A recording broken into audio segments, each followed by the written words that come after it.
8 years ago, Amelia Hartwell was cast out, forced to leave London in disgrace, carrying 3 unborn lives within her. 8 years later, she returns in the dazzling glory of a media queen, bringing the children once branded as a burden.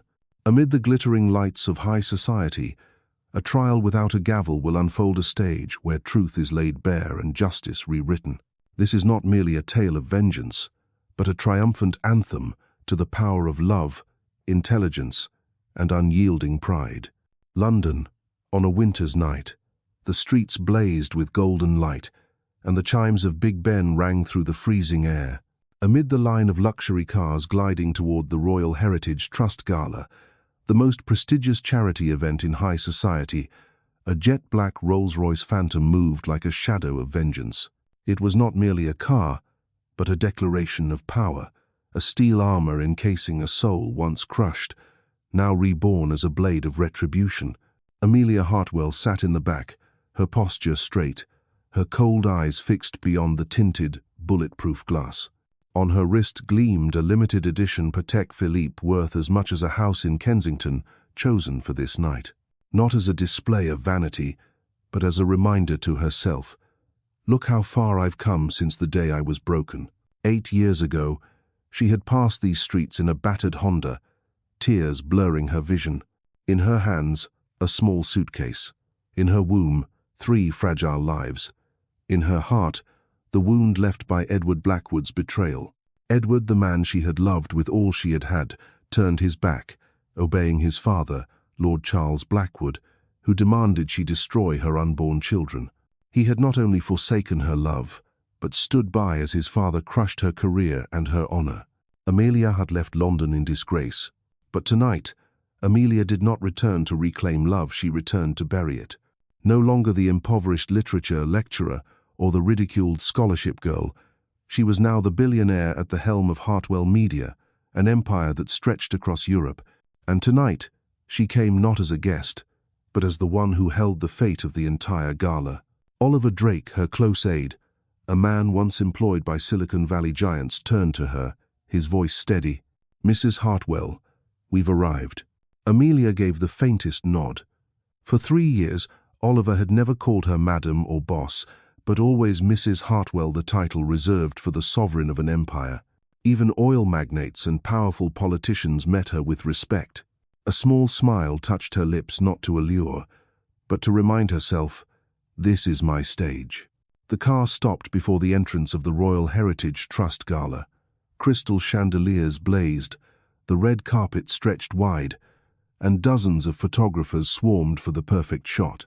London's elite were accustomed to displays of opulence, but when the Rolls-Royce door opened, the air seemed to falter. Amelia stepped out, her crimson Valentino gown red as an unhealed wound, red as blood congealed in memory, clung to her figure with commanding grace.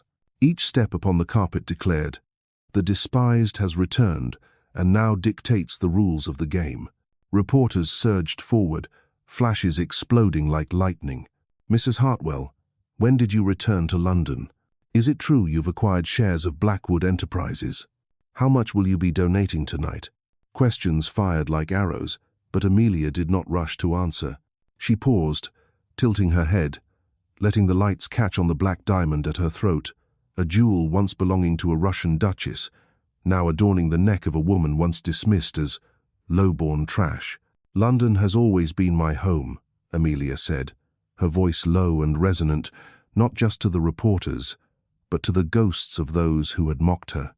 "Sometimes one must leave to become oneself truly, and tonight I return exactly where I belong." To the journalists, it was a polite statement. To those inside the ballroom, it was a declaration of war. Inside, the gala's grand hall glittered like a living painting. Crystal chandeliers, Italian marble floors, portraits of ancient nobility. Here, wealth was flaunted, but lineage even more so. Amelia walked among suspicious glances and whispers of the old aristocracy. Those who once called her the scholarship girl from nowhere now bowed their heads in greeting. From afar, Amelia saw Edward Blackwood. He was speaking with the mayor, champagne in hand. But the instant their eyes met, Edward froze. His glass trembled, the liquid quivering, his gaze locked on the woman he had abandoned. Fear flickered across his face like an unspoken sentence. Amelia moved toward him, each step measured, sovereign, like a queen approaching her throne. The click of her heels on marble drowned out the music. "Forgive me, Mr. Mayor," Amelia said, her voice soft but sharp as silk-wrapped steel. "I need a word with Mr. Blackwood. About a business opportunity." Edward paled, forcing a smile. "Amelia." Her name left his lips, trembling half prayer, half curse. "Surprised?" She tilted her head, eyes blazing yet cold. "I know it's hard to believe, but the woman you tried to erase is now the one this city listens to." The laughter and music carried on, yet around them the air thinned. Edward swallowed hard, his hand shaking. "We need to talk privately," he whispered. "There are things I need to explain." Amelia laughed, a clear, ringing sound, sharp as shattering crystal. 8 years, Edward. You had 8 years to explain, seek me, and repair what you destroyed.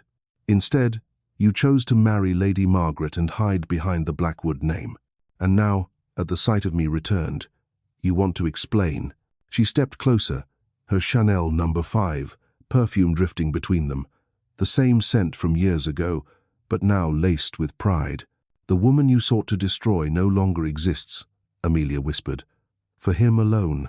Before you stand, someone is far more dangerous. I have not come for love. I've come to claim everything you once thought untouchable." She drew back with a faint smile, then turned away. The red train of her gown swept behind her like a trail of blood on marble. Behind her, Edward's champagne glass slipped from his hand, shattering against the floor. The sharp crack echoed through the hall. Guests turned, startled, but Amelia did not look back. She knew this was only the first fracture. An entire dynasty would shatter before the night was over. The sound of violins filled the grand hall of the Royal Heritage Trust Gala, fine threads weaving an opulent tapestry that cloaked the entire space.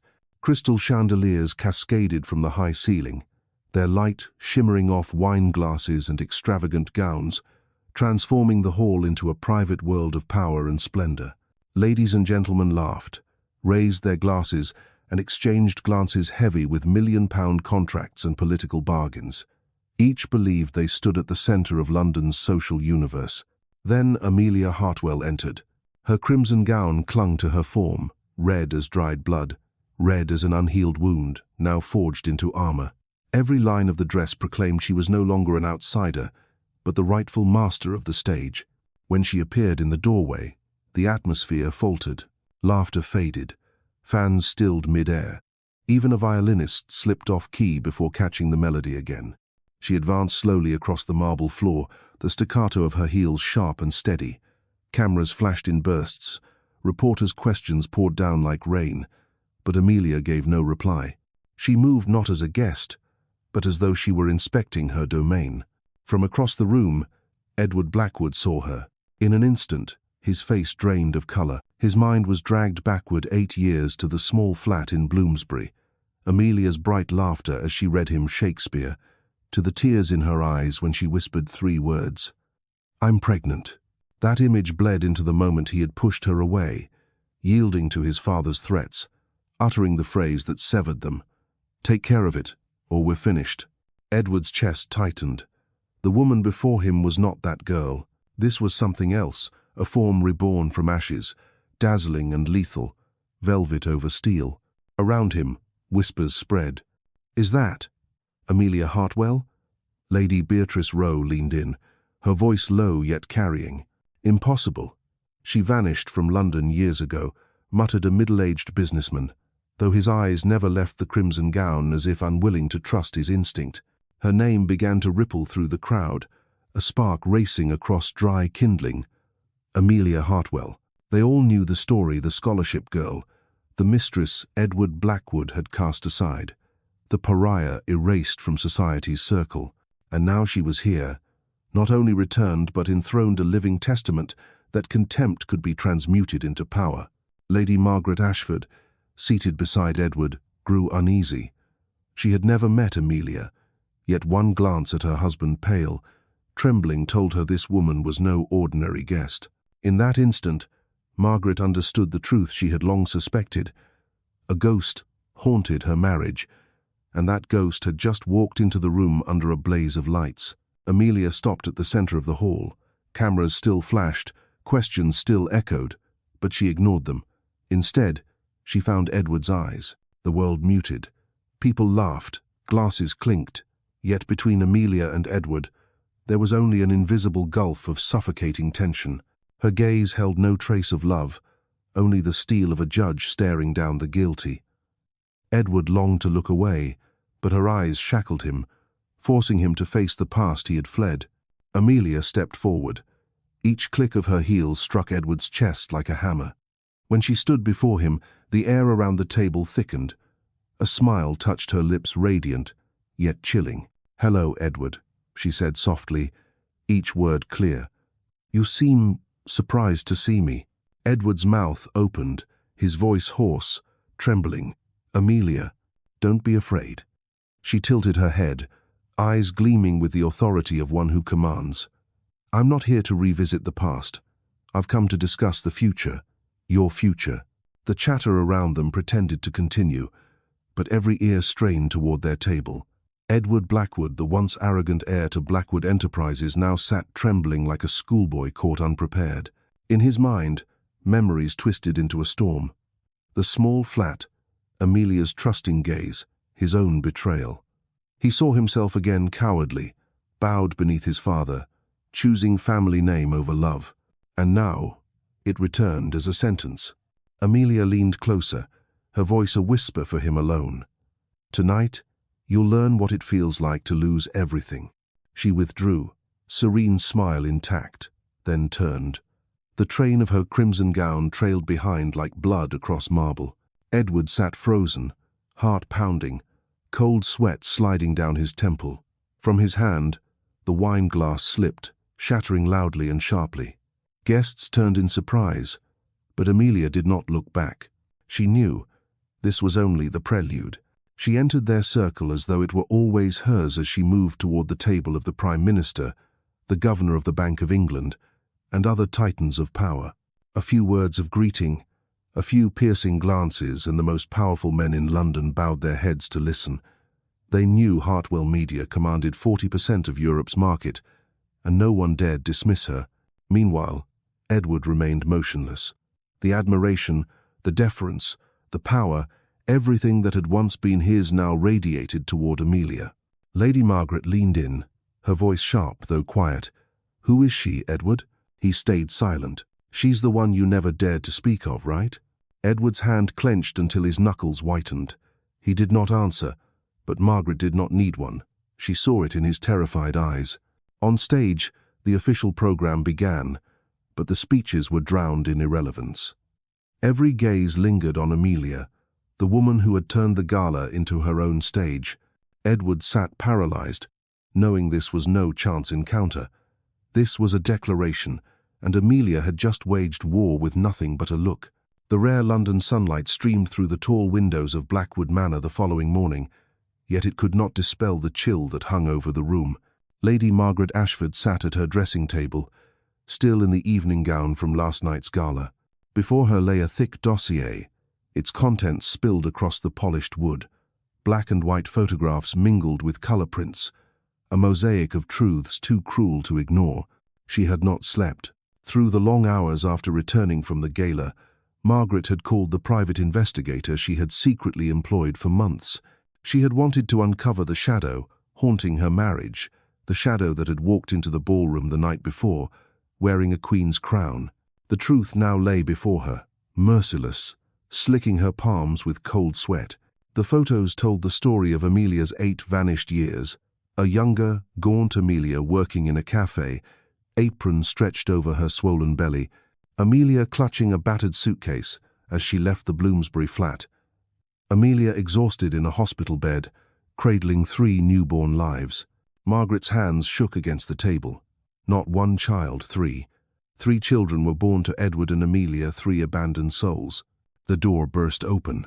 Edward stepped in, still in last night's tuxedo, tie undone, eyes shadowed.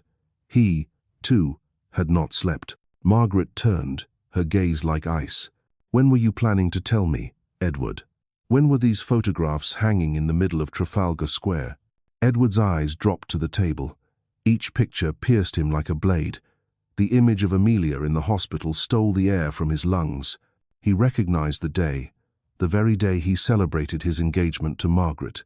While he had raised a glass to his new life, Amelia had borne his 3 children alone. "My God," Edward whispered, collapsing into a chair. She kept them." Margaret advanced, her voice cutting through clenched teeth. "Not only did she keep them, she raised them.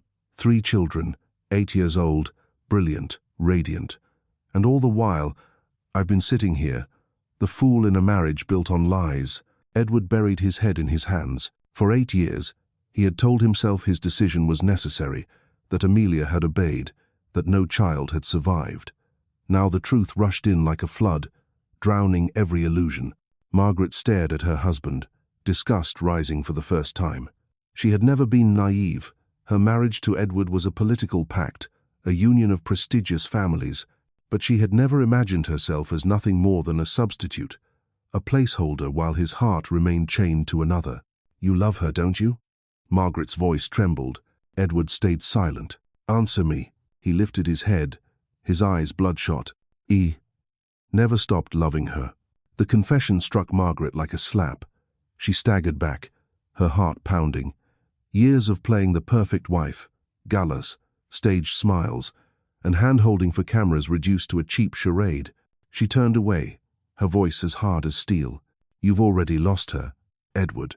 And now she has returned as your enemy, not as the woman you once loved.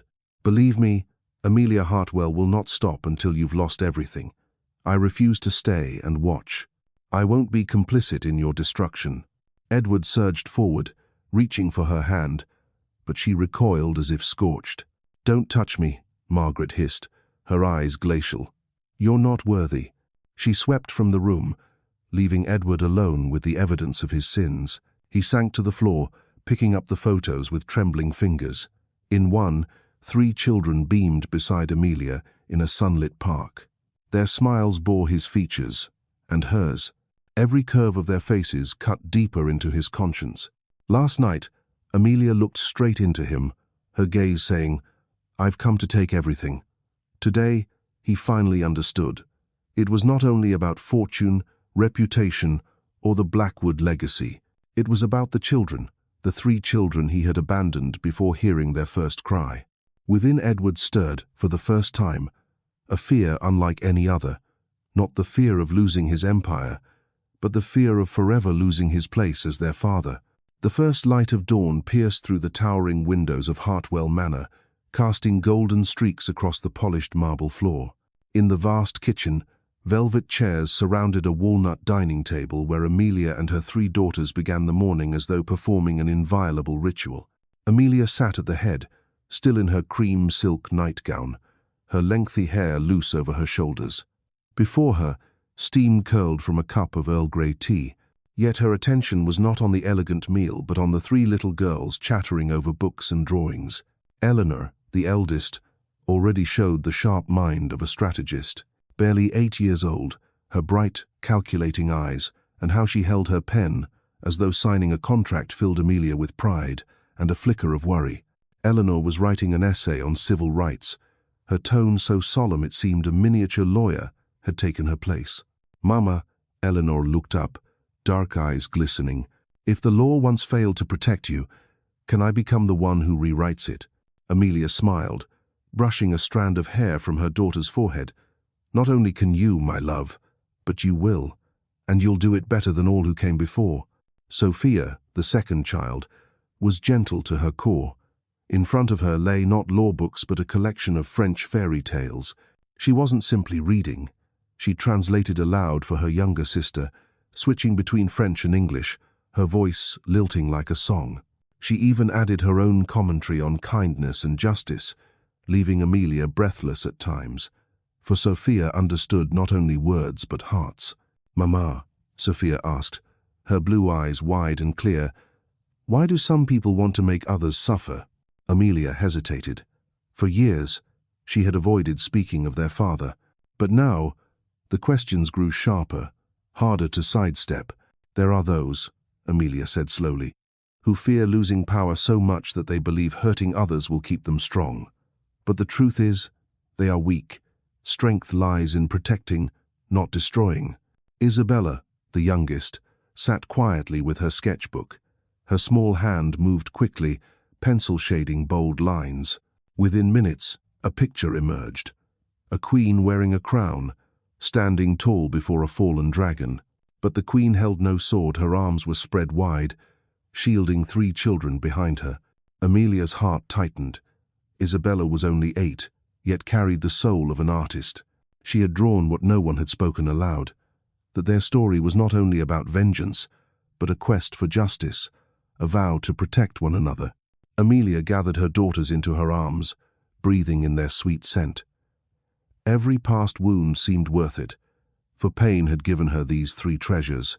Breakfast ended, and outside, a sleek black Mercedes waited to take the girls to the most prestigious private school in London, where Amelia secretly owned most shares. She kissed each forehead and whispered their ritual words. "Who are we?" 3 small voices rang out in unison. "We are queens. We bow to no one." The car rolled away, and Amelia stood watching until it vanished. Behind her calm expression, her heart burned. She knew the actual battle was about to begin. Edward Blackwood had already trembled at her return, but the most significant shock still awaited him the moment he realized those 3 children bore his face. Amelia opened a classified dossier spread across the desk in her private study. Detailed financial analyses glared up at her. Blackwood Enterprises teetered on the brink. With a flick of her fingers, the dynasty could collapse, but Amelia was in no hurry. First, Edward had to see what he had abandoned. Her phone buzzed. A message from Clara Bennett, her closest friend since university, now her most trusted ally. Breaking news. Emergency board meeting at Blackwood Enterprises. Looks like he's found out about the children. The plan is working. Amelia gripped her phone, eyes gleaming. Yes, Edward knew. But knowing was not enough. He had to feel the price of his cowardice, the loss of family, love, and power. Bathed in the pale light of morning, Amelia stood before the mirror.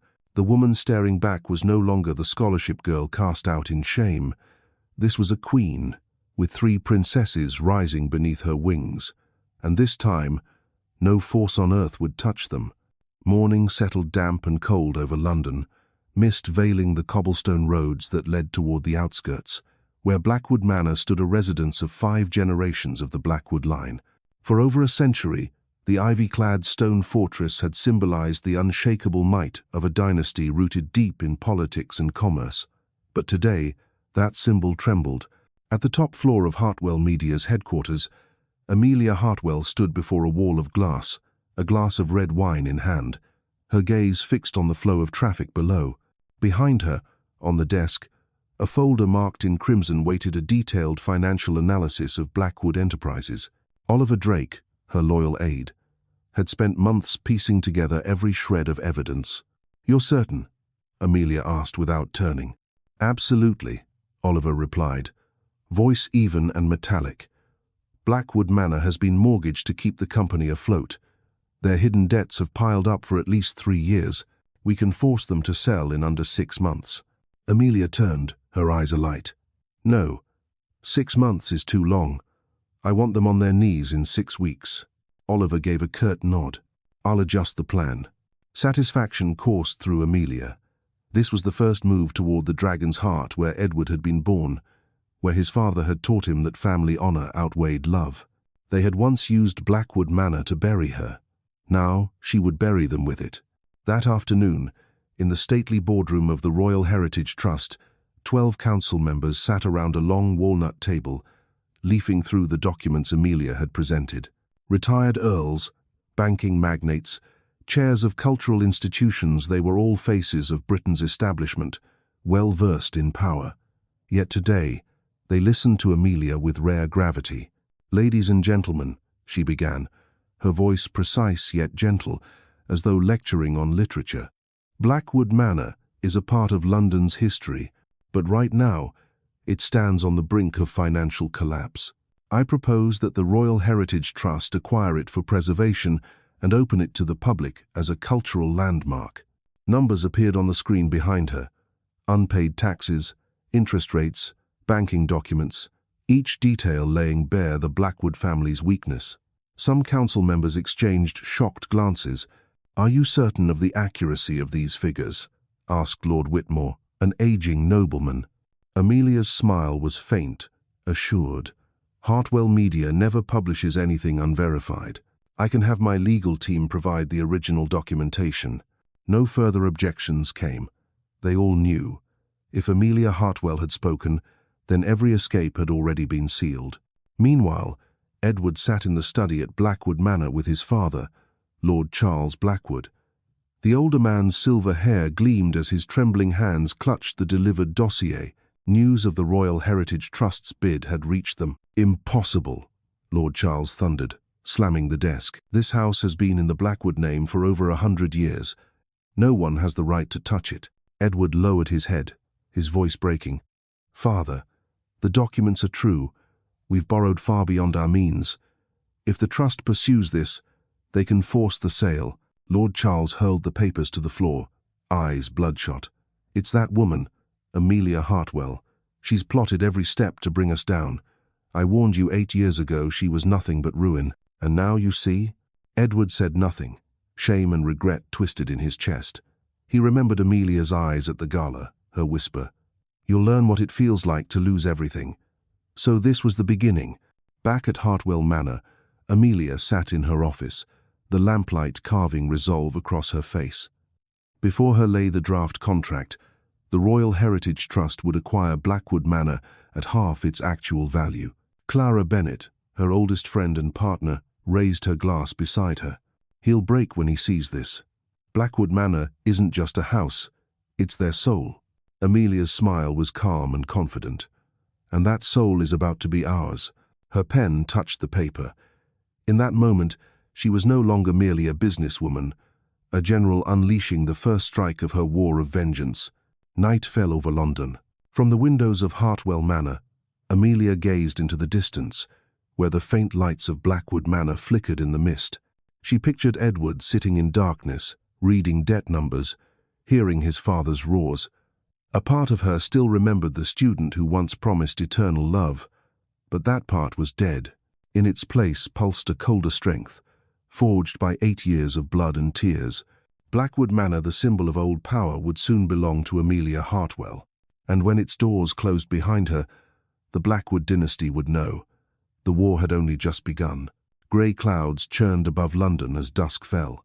In the lavish drawing-room of Blackwood Manor, Lady Margaret Ashford sat motionless by the window, a teacup long gone cold in her hand. Since the gala, she had scarcely left this room. Spread across the ebony table before her lay the dossier she could no longer ignore. Photographs of Amelia Hartwell with a swollen belly, Amelia in a hospital bed, and 3 children whose eyes and smiles mirrored Edward's. Each glance shattered another shard of Margaret's pride. For 5 years, she had lived under the illusion that she was the honored wife, the prized jewel of the Blackwood family. The truth was crueler. She was a stand-in, cast in a play staged by her father-in-law, while Edward's heart had never belonged to her. The door opened.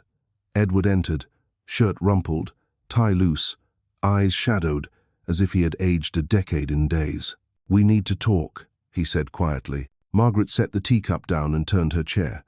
"Good. I have a few things to say myself." Edward moved closer, eyes bloodshot. "I know you've seen the photos. Margaret, I never meant to keep it from you forever. It's just that you thought I was too much of a fool ever to find out. Isn't that right?" Margaret cut in, her voice ice. "You love her. Loved her enough to let her bear 3 children alone while you married me to appease your father." Edward bowed his head. I was wrong. I regret it." Margaret laughed then, a bitter, broken sound she had never made. "Regret? Edward, you didn't just betray me. You betrayed your own family. She's back, stronger than ever. And do you know the worst of it? I respect her more than I respect you. At least Amelia Hartwell dared to stand alone. And you? You're nothing but a coward hiding in your father's shadow." Edward said nothing, his trembling fists clenched white. The door burst open again. Lord Charles Blackwood strode in, his face red with fury.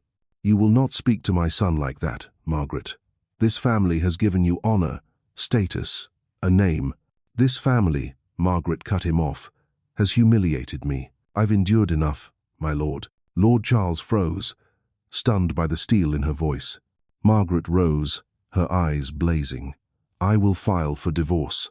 I refuse to be dragged down with your ruin. I have my own wealth, my own reputation. I don't need the Blackwood name to exist." Edward's head snapped up, horror in his face. "Margaret, you can't." "I can.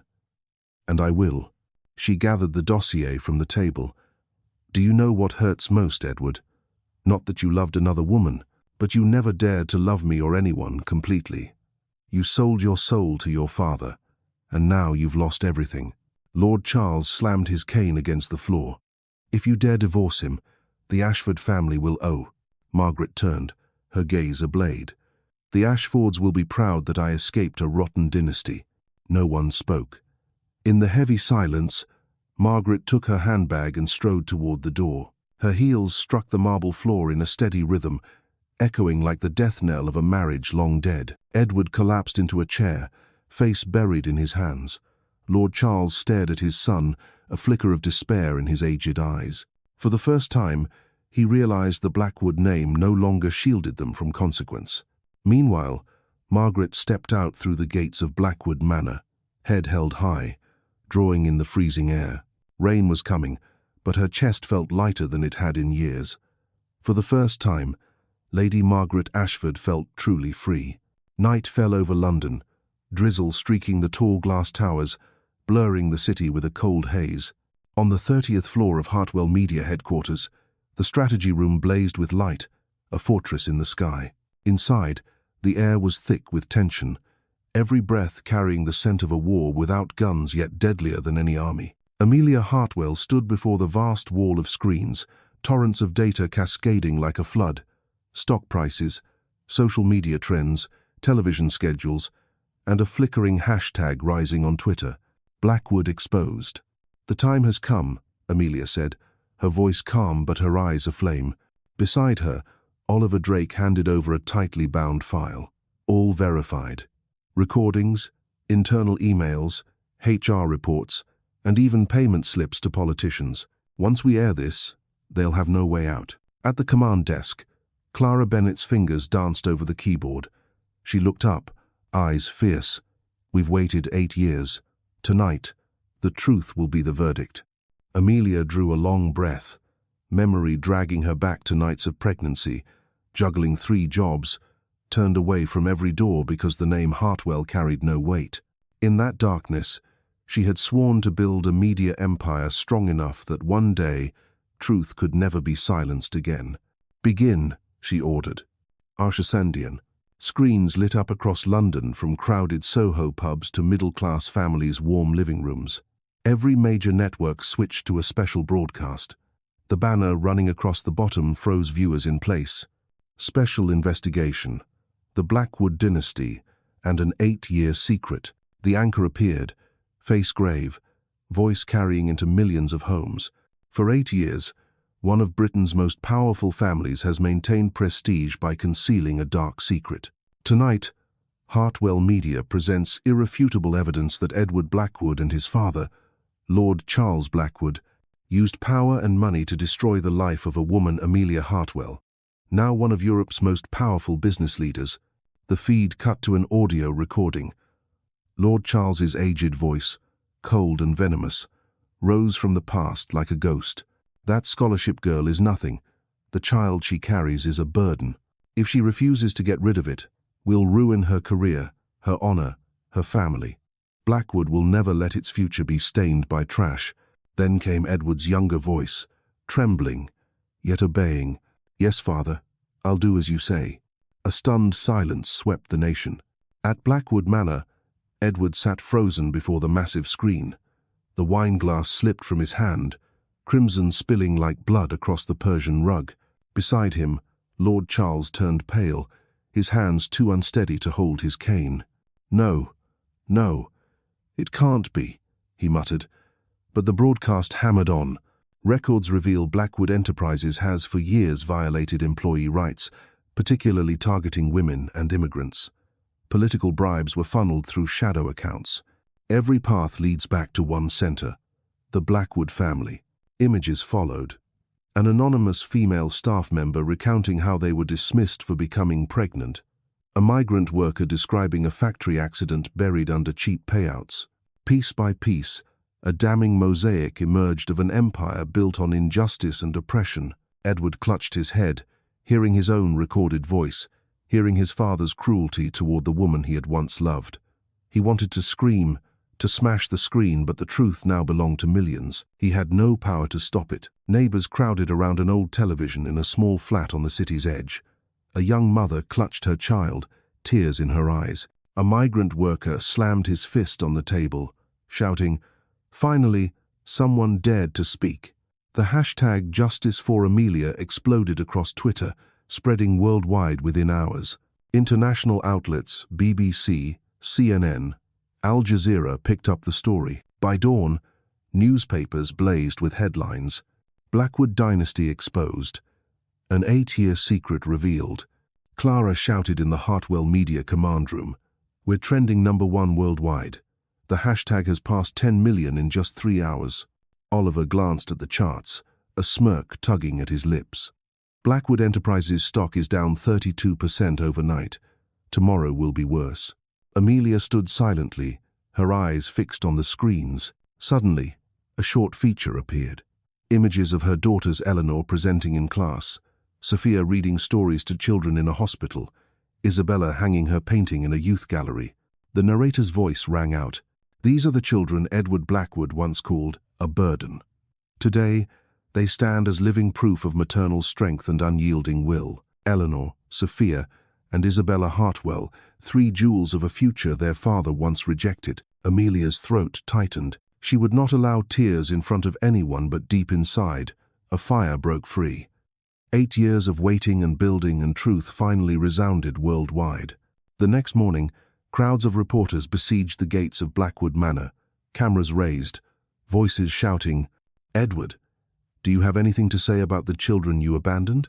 Lord Charles, do you deny the recordings? Will the Blackwoods resign from their boards?" Inside, Edward sat collapsed on the staircase, head buried in his hands. Lord Charles roared for lawyers, but every phone call returned silence and refusals. Across the city, Amelia walked her daughters to school. They didn't fully grasp the storm engulfing the media, but they sensed the force of truth. Eleanor squeezed her mother's hand, whispering, "Mama, I'm proud of you."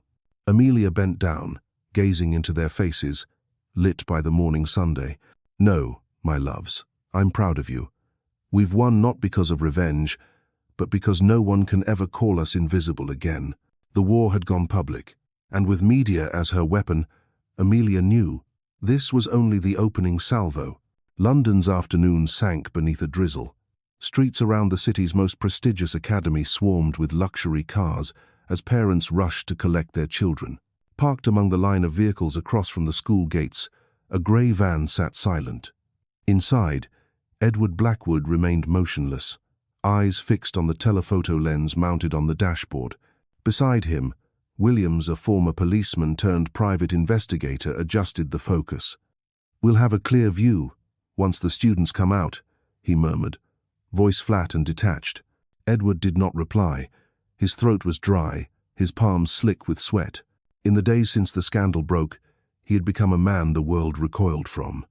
Old friends cut ties, business partners vanished, and even the servants at Blackwood Manor looked at him with pity. Yet none of that haunted him as much as the 3 young faces broadcast in Hartwell Media's exposé: Eleanor, Sophia, Isabella. He had never seen them, and never heard their cries or laughter, never held their tiny hands.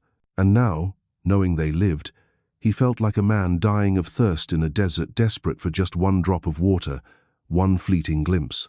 The school bell rang. The iron gates opened, and the tide of uniformed students poured out like a flock of birds. Williams steadied the lens, scanning faces. "There," he whispered, "the dark-haired girl, with sharp eyes. Eleanor Hartwell." Edward's chest constricted. The eldest, moved with composure, back straight, eyes focused. She clutched a thick file, lips moving as she read aloud. 8 years old, yet she carried the presence of a lawyer preparing for trial.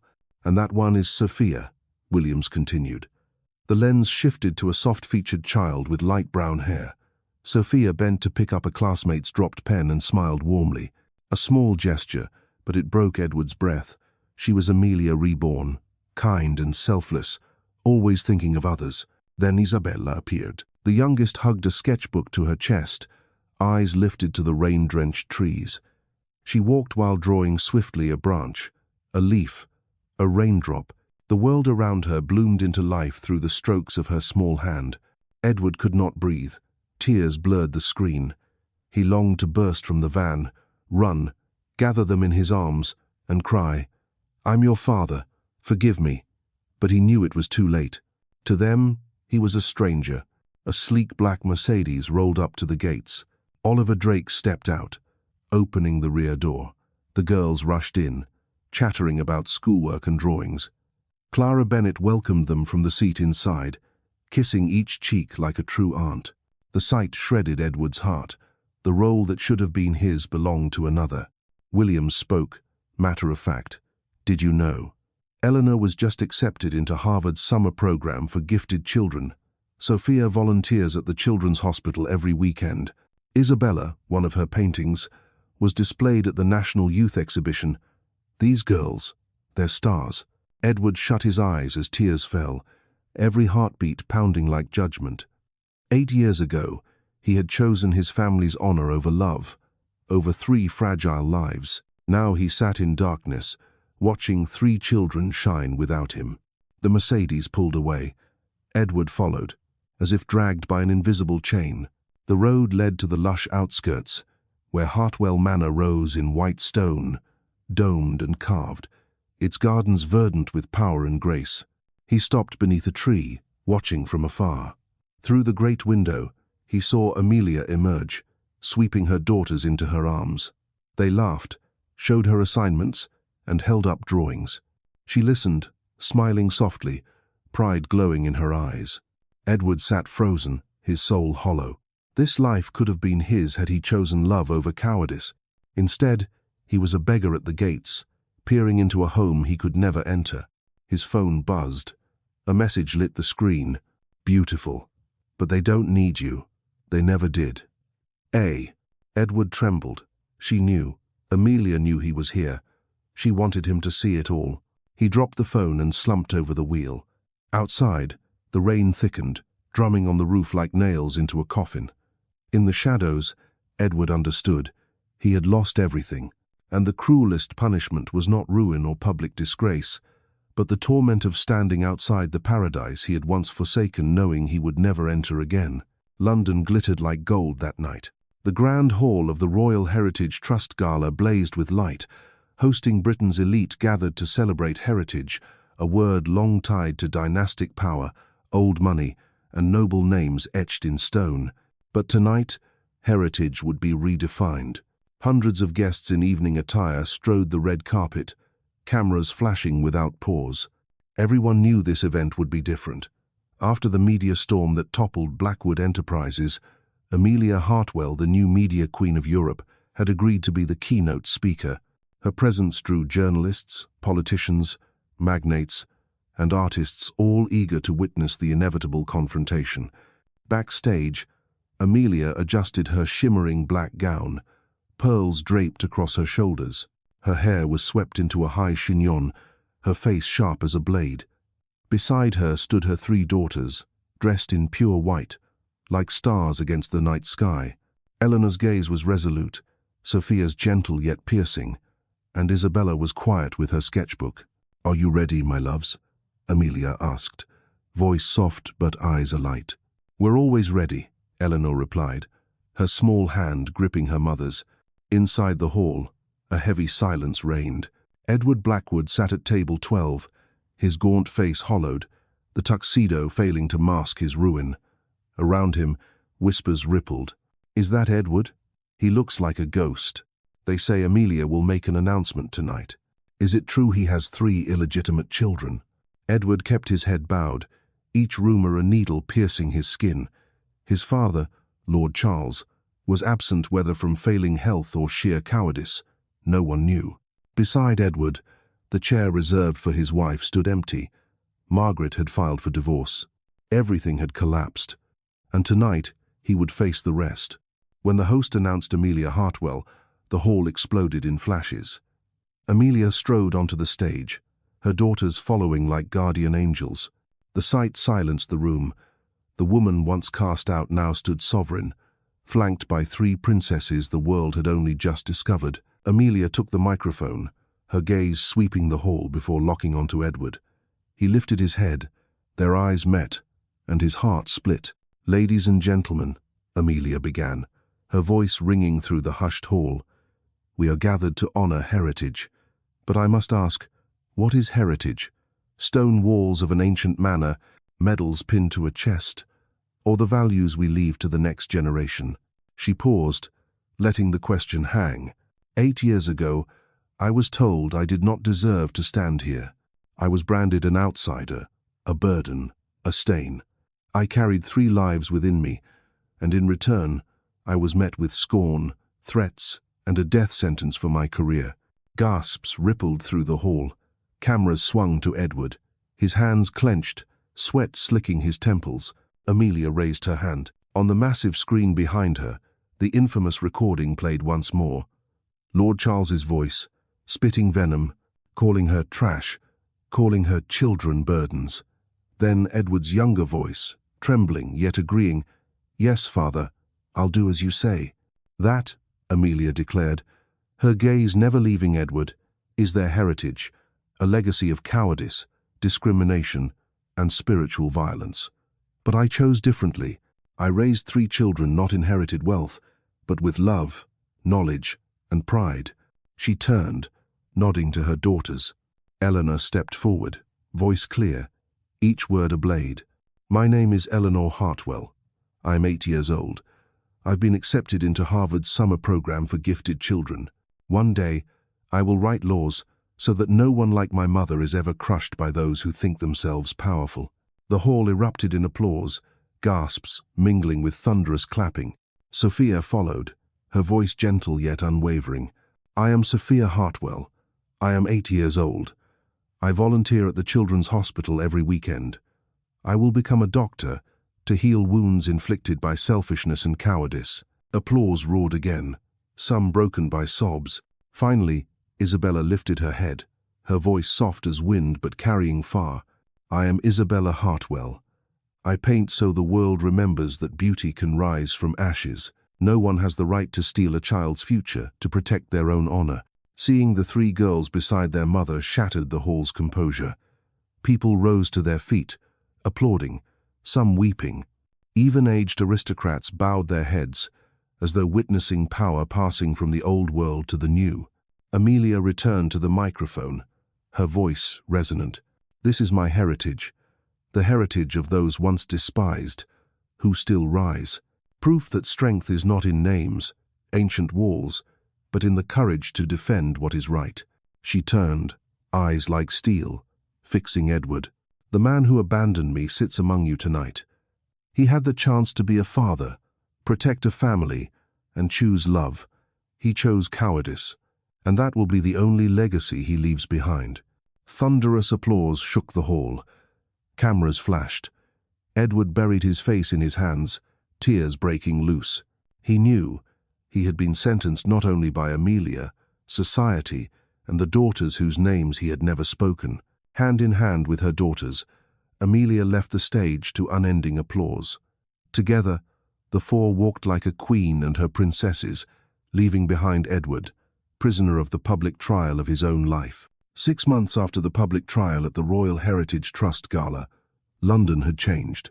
On the front pages, screens, and boardrooms, Blackwood no longer evoked admiration but had become a rot symbol. In contrast, Hartwell was now synonymous with strength, justice, and rebirth. The former headquarters of Blackwood Enterprises, a glass skyscraper in London's financial district, stood transformed that morning. Workers dismantled the giant Blackwood Enterprises sign, once the pride of 5 generations. The gleaming letters were lowered individually, like coffins from a ruined temple. Moments later, cranes lifted the new sign, Hartwell Empire Holdings. Black marble letters, rimmed in gold, gleamed beneath the sun, no longer a relic of the past, but a mark of the present and the future. Inside the building's grand boardroom, 12 council members, once trembling before the Blackwood name, now sat upright before Amelia. At her side were Oliver Drake and Clara Bennett. Behind them, in the front row, her 3 daughters sat with small silver crowns upon their heads, catching the light like stars. A judge from the Supreme Economic Court entered, carrying the decree. He stood solemn, his voice resounding. By decision of the court and relevant financial authorities, as of today, all assets, shares, and executive rights of Blackwood Enterprises, including its domestic and international subsidiaries, are transferred to Hartwell Empire Holdings. The sole legal owner, Mrs. Amelia Hartwell. The declaration closed amid thunderous applause. Cameras swept the room, capturing every detail. Amelia rising tall, a diamond crown glittering upon her head. In that moment, history seemed to pause. The woman once dismissed as an outcast now wore the crown of an empire. Edward Blackwood was present too, but not at the main table. He sat in the back row, gaunt, in a worn suit, his eyes hollow. He witnessed it all, like a prisoner watching his life sentence pronounced. Amelia turned to her daughters, taking each small hand. Eleanor, Sophia, Isabella. Remember, what we have today is not inherited. It was built. This belongs not only to me, but to us. And one day, it will be yours. Eleanor, stern as a young lawyer, nodded. I will defend the law so no one can ever repeat the mistakes he made. Sophia whispered, I will turn this power into a chance to heal. Isabella smiled, lifting her sketchbook. I will paint a world where justice and beauty live side by side. Applause thundered again. Journalists pressed forward, knowing they were witnessing history. Amelia stepped to the table and signed the transfer decree. Each stroke of her pen carved into the past, ending the Blackwood era, opening the Hartwell dynasty. As she set the pen down, she lifted her head, her voice like church bells. You once called me nothing. Today, I show you what it means to be everything. After the ceremony, Amelia led her daughters to the highest balcony of the tower. Below, London stretched like an ocean of light. The wind caught their dresses, carrying with it the roar of the crowd gathered on the streets. Edward followed at a distance, stopping a few steps away. His face was ravaged, but his eyes burned with longing. He looked at his daughters, whispering, Eleanor, Sophia, Isabella. The girls turned. For an instant, their eyes met. His recognition flickered, but no warmth followed, only distance. As one looks at a stranger, Amelia stepped forward, shielding them. No, Edward, they do not belong to you. They never did. You had your chance. You chose to abandon it. And that choice is the only legacy you will ever leave. Edward's lips trembled. He wanted to say, I'm sorry, to beg for a chance, but his throat closed. Tears slid down his face, lost to the cold wind. He knew every door had shut, and the cruelest punishment was to live on to watch what he had forsaken, knowing he would never enter it. Amelia turned to her daughters, pointing toward the horizon. Look there. That is the world we will build. Not from their ruins, but from our strength. The 3 clasped hands, voices ringing as one. We are queens. We bow to no one. Their words carried into the wind, echoing across the London sky. The next morning, the photograph blazed across the front page of every major newspaper. Amelia Hartwell seated on an antique mahogany chair, her 3 daughters standing beside her, each crowned in silver. Beneath, the headline read, From outcast to empire, the Hartwell dynasty begins. In a cramped, rented flat on the city's edge, Edward sat alone, the paper trembling in his hands. It slipped to the floor as his gaze went blank. His phone buzzed. A message appeared, unsigned, yet unmistakable. You once told me I was nothing. Now live with the truth that I am everything. And they 3 little queens will never need you. Edward broke down, sobbing, not the cry of release, but the cry of a man long dead, yet condemned to go on living. Amelia stood high atop Hartwell Empire Tower, watching the city sink into dusk. Beside her, her daughters laughed, radiant as three miniature suns. She closed her eyes, drawing in the cold air, feeling the weight of the crown upon her head, not of diamonds or gold, but of 8 years of tears, blood, and humiliation. Now, all had transformed into power, justice, and a new dynasty. The Hartwell dynasty. The dynasty of those once despised, now standing unbowed at the summit.